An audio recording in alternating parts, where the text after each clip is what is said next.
Hey guys, it's Gediki2122. Before we start today's video, I would like to draw attention to another nickname that has been suggested. Today's nickname has been suggested once again by UberDan, and he has suggested a nickname for Murkrow. And for Murkrow's nickname, he has suggested the name Goon, because even though Honchkrow is not in this game, Murkrow essentially act as Honchkrow's goons. So there you go, UberDan. Murkrow has been nicknamed Goon, thanks to you. Now, on with the video. Hello everybody, my name is Gediki2122 and welcome back to Pokémon Fire Red. Last time, we traveled to the 7th island of the Sevii Islands and entered the Trainer Tower, which is functionally different from all the other battle towers that you see in the majority of Pokemon games. And we took on the single battle challenge. This time, we are going to travel south of the main area of 7th Island and see what all there is to find, because oh boy, there is a lot to find and a lot to encounter. So let's do it! The first thing I want to make note of before we get started on our journey today is that I have brought back the egg. Our good egg boy is going to be with us today, and hopefully the egg will hatch. So we're gonna head south and go this way here. Before we go on with our proper adventure, I want to talk to this guy. Not many people come out here. If I train here, I'm convinced that I'll get stronger and stronger. Yep, stronger and stronger. How would you like to learn a move like that? It's Sword Stance. So this guy is another trainer that will teach you Sword Stance as a tutor move. I am obviously not going to do this because I already have a Pokemon that knows Sword Stance, but if you want to teach Sword Stance to any of your Pokemon, this is the guy you want to talk to.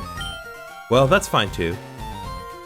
Alright, so now we are at the canyon entrance, and we are going to talk to you, and by talk to you, I mean destroy all your Pokemon. Yeah, I'll flick you away effortlessly. Well, hey, ain't that a nice how you do?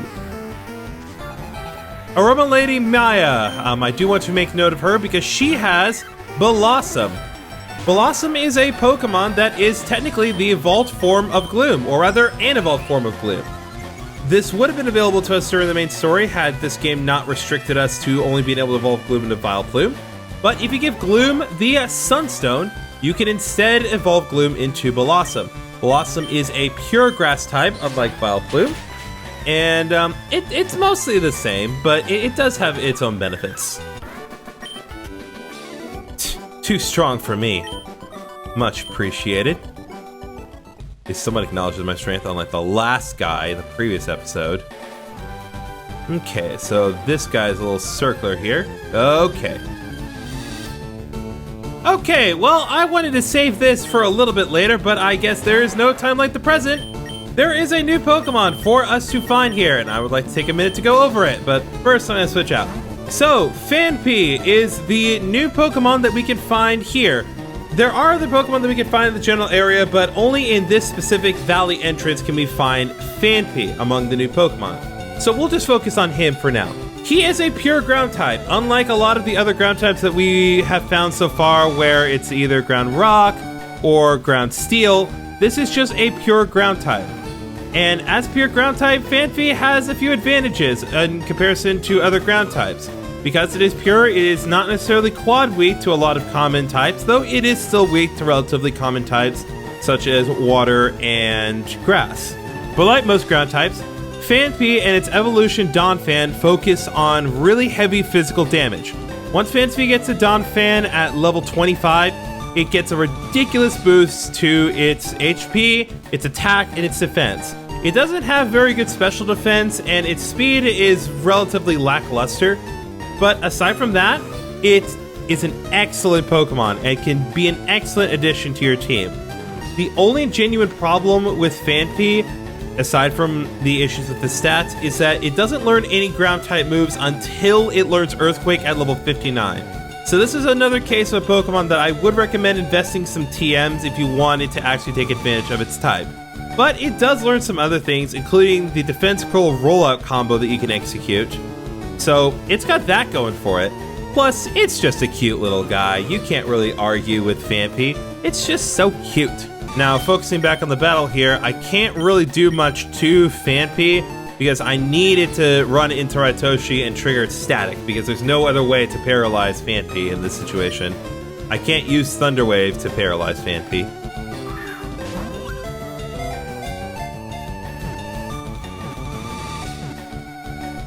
Or just throw a great ball. That works too.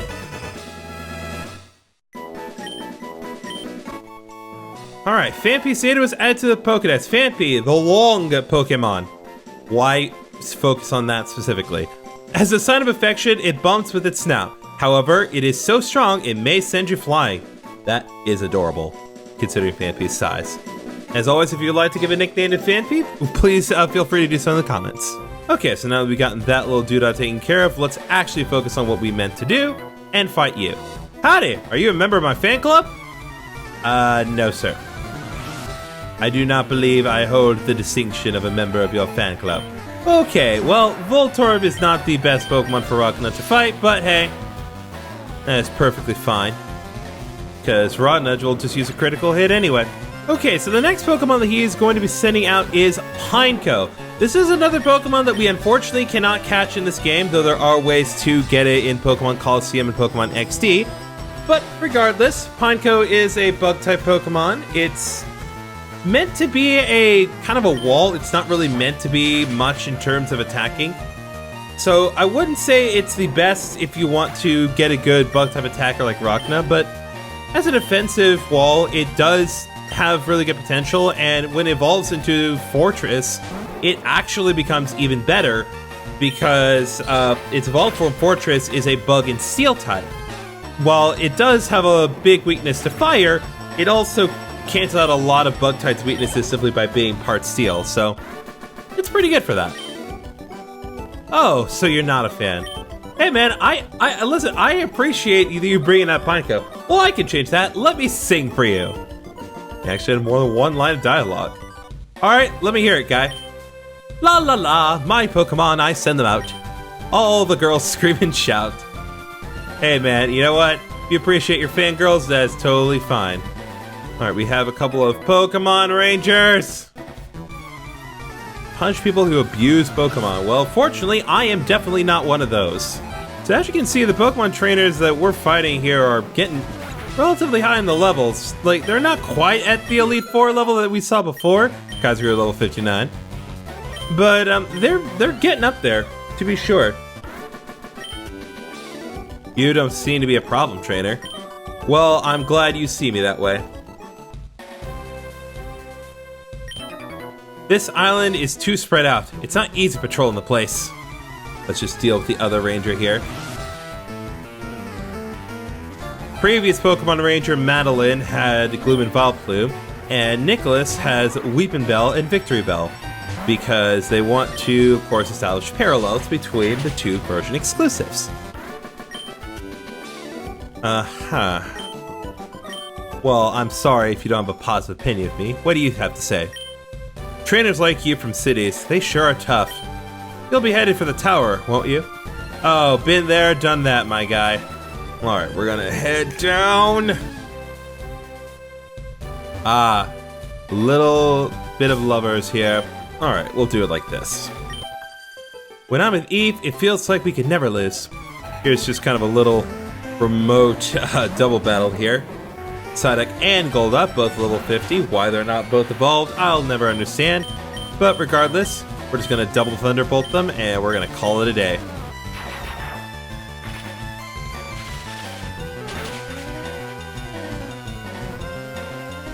Oh!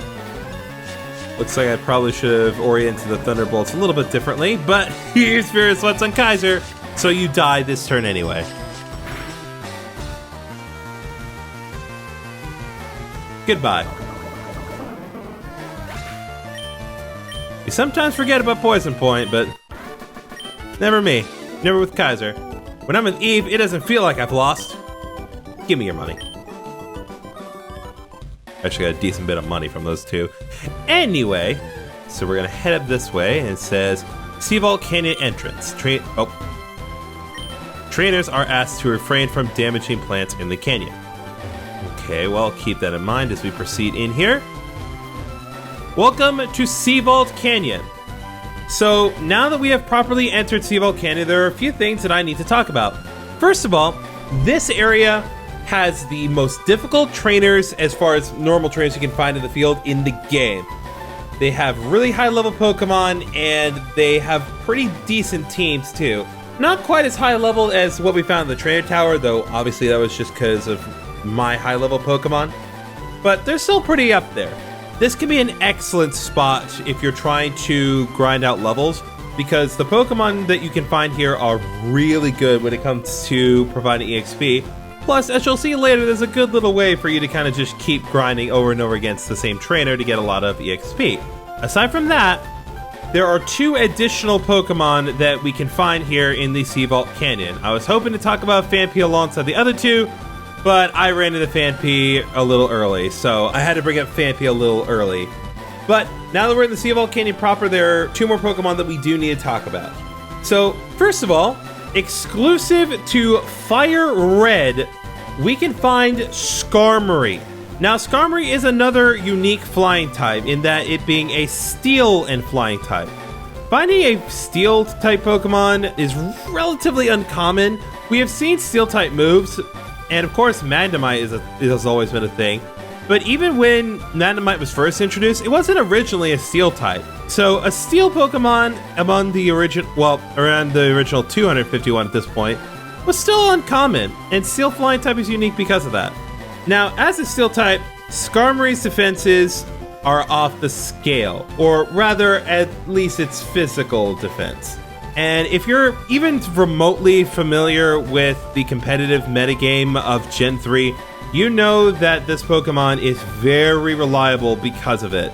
Not only does it resist a lot of types, its immunity to Earthquake makes it very good, and the moves that it learns, most notably Spikes, at level 42, are invaluable for Skarmory to learn to make it consistent in the metagame. The nice thing also about Skarmory is that even though it does take a little bit, you can get some decently good flying and steel type moves in the form of Air Cutter at level 29 and Steel Wing at level 32. Plus, you're also able to teach Skarmory Fly, unlike a couple other flying types that we've encountered in the Sevii Islands. That said, because Skarmory is a physical tank, it's not nearly as fast as some of the other flying types we've encountered. Don't get me wrong, there are definitely slower Pokemon, but if you're looking for a fast flying type Pokemon, this is not necessarily what you want to get. I would recommend either Aerodactyl or Dodrio if you want something that's actually a fast flying Pokemon. But if you want something that's a little more bulky and can resist a lot of things, Skarmory is definitely the Pokemon for you. Now, when it comes to what you can obtain in Leaf Green, you actually cannot obtain a Leaf Green exclusive in Seavault Canyon. We'll talk about the Leaf Green exclusive when we get there, but just so no one is confused, there is no Leaf Green counterpart for Skarmory in the Seavault Canyon. But don't worry, its counterpart is not too far off. This is not another case of Electabuzz and Magmar. Now, as for one other Pokemon that you can find here in both versions, fortunately, you can find Larvitar. Now, this little guy may not look like much at first, but this is a Pokemon that has immense potential. This is our second instance of finding a Pokemon that will eventually evolve into the pseudo-legendary, going from itself to Pupitar, and then from Pupitar, it evolves into Tyranitar at level 55. Now, it is relatively mediocre until you get to Tyranitar, but once you do, it becomes an absolute destructive force. It has ridiculously good stats all across the board. The only stat that I would argue that's relatively mediocre is its speed, but it is a rock type, so I'm not going to complain about that. But it learns really good moves through level up. We're talking Rock Slide, Thrash, Crunch, Earthquake, and Hyper Beam all through level up. And it learns even better moves through TMs. Plus, Tyranitar is one of the only cases of us actually being able to encounter a Dark type. So, it's a pseudo-legendary that's immune to Psychic, one of the best types in the game. What else has it got going for it? It has the ability Sandstream, which I believe is relatively exclusive to Tyranitar, at least at this point in the game. Sandstream summons up a weather phenomenon known as Sandstorm. We haven't really been seeing too much of Sandstorm, as it's not really being able to be used by many Pokemon, and the few Pokemon that can make use of Sandstorm have to actually use the move Sandstorm to create the weather. But, just to remind you, Sandstorm creates a bit of chip damage for all Pokemon that are not rock, ground, or steel types, giving Tyranitar a bit of an edge against a lot of other types of Pokemon, as if its hard-hitting attacks don't manage to knock at the Pokemon out one hit, the bits of sand that come out of Tyranitar can do a little bit of chip damage to deal with that last little chunk of HP. This makes Tyranitar an excellent Pokemon competitively, but if you want to use it, you do need to be wary of that, because there are no other abilities that it has. So if you use Tyranitar alongside another one of your Pokemon, you need to be prepared for it to take a bit of damage. Or you can build your team around Tyranitar and use Pokemon that won't take damage from Tyranitar's ability, such as Skarmory, for instance. So if you want to use this, by all means, I recommend it. But do remember that it is a pseudo-legendary, so like Dratini, it is very difficult to raise, but it is completely worth it if you are willing to go the full 9 yards. So now that we have gotten through that, I am going to take a minute to get interrupted by a wild Pokemon, and hopefully this will be one of the Pokemon we need to find. Nope. No, we're going to walk through the valley, and we're going to be fighting a lot of trainers, because there are some beefy Pokemon here that I need to show off, and I can't really do that properly in a montage. So we're going to have to work at it the hard way. I'll do my best so I won't drag down my mentor, Lex. Alright, so we have a cool couple, Lex and Nya. That's a very weird name. Someone gave birth to a person and called them Nya. So these guys have two Pokemon. Tauros, which we've already talked about a few times before. An excellent Pokemon, as I've always said. But the other thing that these guys have is Miltank.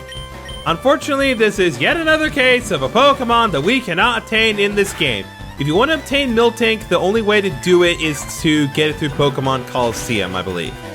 But if you are able to obtain Miltank, it can be a great Pokemon, as it is a very beefy boy with good offensive capabilities, and anyone that has fought Whitney in the past knows that this Pokemon is very powerful. And of course, Kaiser hurt himself in his confusion, because why would it not do that? Alright, well at least we took out Tauros. Don't have to worry about it applying Spiker to Rock Lee. And Ronagu to level 60. That is awesome. Oh no, I'm so sorry. Don't worry about it. That's not my problem. I think I'm going to need much more seasoning and tutoring under Lex. So, Lex, please, may I stay with you like this? Aw, that's actually kind of sweet. I think it was a good experience for Nya. You have my gratitude. Very nice. Okay, now there's one item here. Got ourselves another nugget. Very nice. Now, before we proceed onward, I do want to go into this cave here. This is called the Tanobi Key. Now, for us to make any meaningful progress, we do need to take a minute to complete this little strength puzzle, as it is necessary for us to accomplish what we need to do here today. This game is 20 years old, and I still don't remember how to do this. So do it here.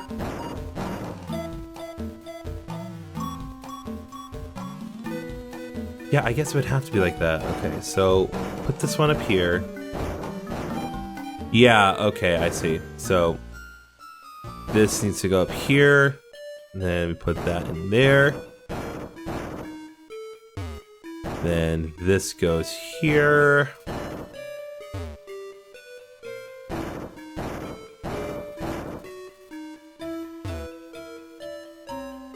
Then the last two need to be these two here.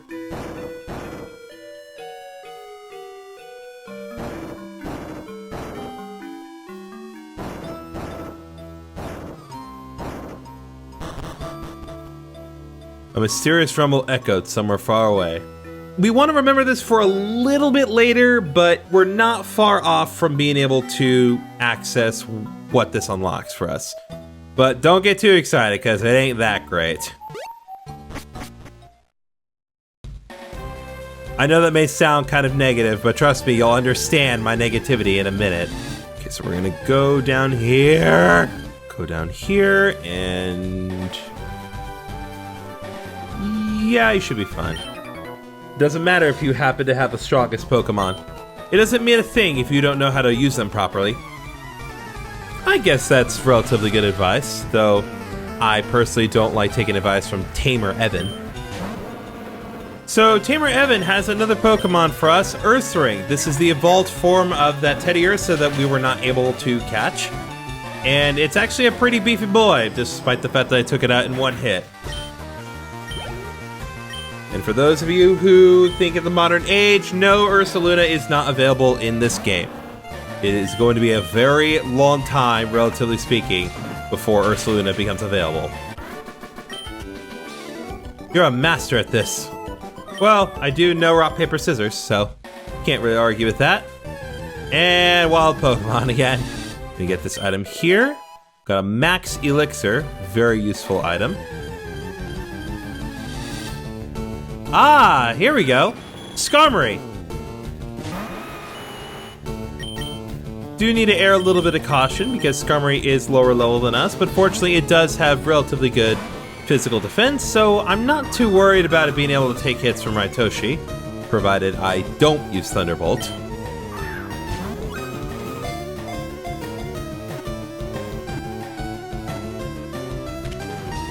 Alright, beautiful. Skarmory has been caught. Skarmory, the armor Pokemon. After nesting in bramble bushes, the wings of its chicks grow hard from scratches by thorns. Very interesting way to gain defense. If you would like to give a nickname to Skarmory, please feel free to do so in the comments. Who are you, guy? Training by oneself is certainly not a bad thing, but it's also not bad to aim for the top with a partner. Even Bruno, he trained with a fellow by the name of Brawly before. Oh! So this is actually a little bit of extra lore. This guy alludes to Bruno of the Elite Four working with a guy named Brawly. Brawly is the fighting type gym leader of the Hoenn region. So, interesting little bit of extra lore here. Thank you, lore man. We have two more Pokemon Rangers here. Alright, time to take these two out with my man Ragna. I work to protect the environment. In turn, nature protects me. Oh, interesting. I forgot that Pokemon Rangers also do have the ability to use items in battle. Not like it will make much of a difference, it'll just give me an opportunity to double my Fury Cutter's power, but hey, not gonna complain about that. Fury Cutter again, further doubled. It's a beautiful thing about Fury Cutter. It starts out weak, but it does not take long for it to deal just devastating damage.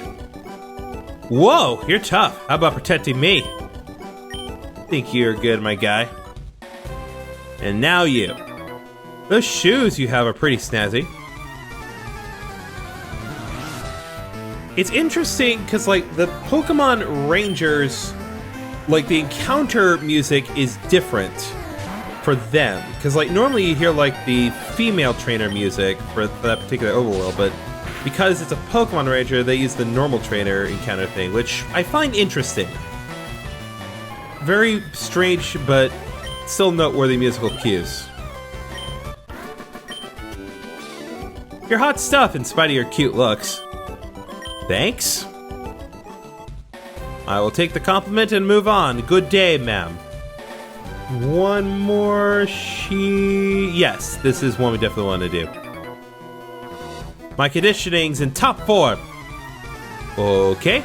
Now, the reason that I want to talk about this specific trainer is because she has Hitmontop. And first of all, Hitmontop has the Intimidate ability. But more importantly, Hitmontop is related to Hitmonlee and Hitmonchan in their established pre-evolution Tyrogue. And this is actually kind of an interesting case because when Hitmonlee and Hitmonchan were introduced, they were kind of their own isolated Pokemon, and it wasn't until Gen 2, the introduction of Hitmontop and more importantly Tyrogue, that they actually became part of like the same evolutionary line, or at least branches of the same evolutionary line. So the way that it works, I believe, is if you raise Tyrogue and have its attack is higher at a certain level, it will evolve into Hitmonlee. If its defense is higher, then it will evolve into Hitmonchan. And if it has a balance between attack and defense, then it will evolve into Hitmontop. Huh, something's not right. So it's one of the only cases where how you raise the Pokemon and how its stats are distributed actively affect how it evolves, which is really cool in my opinion. Okay, so this guy is very tough. I'm going to try to avoid him for now because I want to try to get into this house first, and it'll be obvious why. First of all, I want to get this item. Found a Lucky Punch. This is an item that works with Chansey that boosts its critical hit rate. Why they felt the need to give Chansey a thing that boosts critical hit rates, I'll never know. But more importantly... Dance, dance, Chansey dance. You join it too. Dance, dance. Would you like to dance? I absolutely would love to. Griffin, dance the Chansey dance. Yeah, we're dancing, buddy. Doing so will fully heal our Pokemon. Ha ha ha ha! There, you're all chipper now. Lucky. Beautiful. So now that we have done that, we're now in better shape to fight these two. And because of that, this actually makes this particular spot an excellent way to level grind, because you can just level grind against these two particular trainers and then come back in the house, do the Chansey dance, and then come back and do more level grinding. It's great. But let's actually fight these trainers properly. You look strong. Let me battle you, please. This is the second most difficult trainer fight in the game, or at least, again, as far as normal trainers are concerned.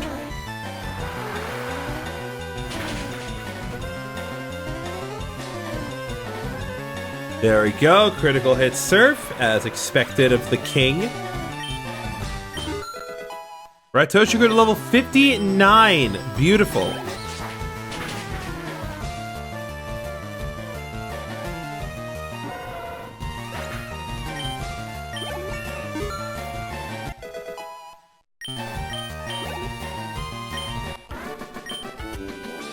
I knew it, you're as tough as I thought.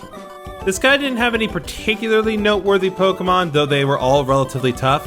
The only thing noteworthy about his team is that he had a Machoke, which, if you rematch him, it'll be evolved into Machamp. So, there's that. Okay, and so there's one more trainer down here. I was given the best possible education to become this strong.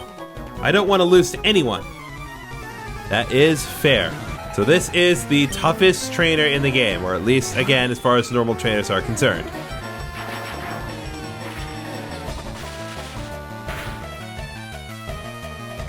And of course, we get a pointless critical hit Thunderbolt with Raitoshi, because why not?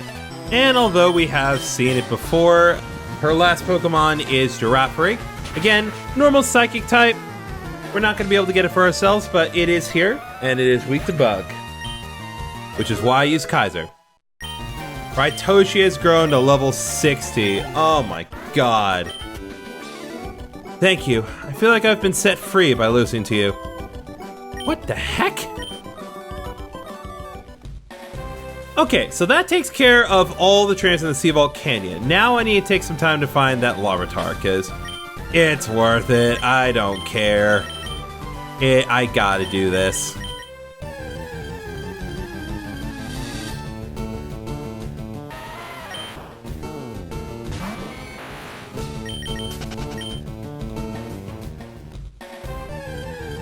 Literally one patch of grass after the other.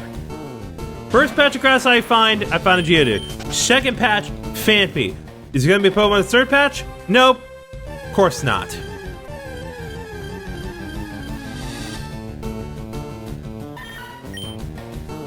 Oh my god. I thought, just after the last time I saw Meowth, I wasn't sure, guys. Wasn't sure, guys. Oh, there we go. There's Larvitar. Perfect. Oh, right. Larvitar is a rock ground type in its first stage, so I can't actually paralyze it properly. Will you cooperate with me?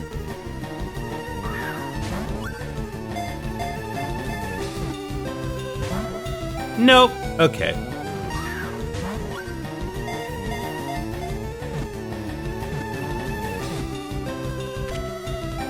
There we go. Larvitar has been caught. Larvitar, the rock Pokemon. It is born deep underground. It can't emerge until it has entirely consumed the soil around it. Very interesting. As always, if you'd like to give a nickname to this Larvitar, please feel free to do so in the comments below. We finally managed to get to box 4. Alright, so kind of factoring all things both now and ahead, I think we're going to go ahead and we're going to stop this episode here. There is still a little bit more to do further south, and there are still some mysteries to explore, but I'm going to save that for next time on Pokemon Fire Red, because I think just to pace things out, it's going to be better for us. So I will see you guys next time.